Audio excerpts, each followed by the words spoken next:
Hello. तर आज आहे राखी पौर्णिमा आणि कार्तिकी ना सकाळीच तिच्या बाबाला ना इकडे राखी बांधायला घेतली. साहेबांना देखील ना ऑफिसला जायचं होतं. त्यांना ऑफिसला सुट्टी नसल्या कारणाने ना आम्ही देखील ना सणासाठी ना गावाकडे गेलो नव्हतो. तर इथे ना आम्हाला काही सण असल्यासारखंच वाटत नव्हतं. तर चला नेक्स्ट वीक देखील आम्हाला ना गावाकडे जायचं आहे म्हणून ना राखी पौर्णिमेला ना आम्ही गावाकडे जायचं टाळून दिलं. त्यानंतर कार्तिकीला इतकी सर्दी झाली तर तिला ना सकाळी ना स्टीम देऊन घेतली. दिवसभर मी काहीच शूट केलं नाही. त्यानंतर ना आम्ही गेलो होतो कार्तिकीला ना ड्रेस पाहण्यासाठी. इतके शॉप फिरतोय ना कार्तिकीसाठी आम्ही ना. कार्तिकीला ना इतका कोणताही छान ड्रेस आम्हाला भेटत नाही. त्यात ना आम्हाला घ्यायचा आहे वाईन कलर आणि वाईन कलरमध्ये जास्तीच्या व्हरायटी देखील भेटत नाही. तर तिथे गेल्यावरती एक दोन ड्रेस ना कार्तिकीला आम्ही ट्राय करून बघितले.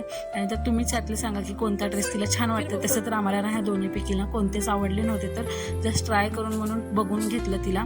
त्यानंतर ना बाहेर आलो होतो ना ड्रेस वगैरे खरेदी करण्याच्या नादात ना इतका उशीर झाला तर गेलो होतो बाहेरच जेवायला. तर इतकी हॉटेलला गर्दी आहे. तर त्यानंतर ना एक सीट आम्हाला अवेलेबल झालं तर बसून घेतलं. त्यानंतर कार्तिकीला देखील जिरा राईस वगैरे खाऊ घालून घेतलं. त्यानंतर आमची देखील ना ऑर्डर आली होती. चला तर मग मी जेवण करून घेते आणि तुम्हाला भेटते नेक्स्ट व्हिडिओमध्ये. तोपर्यंत तुमची काळजी घ्या. Take care. टाटा बाय बाय.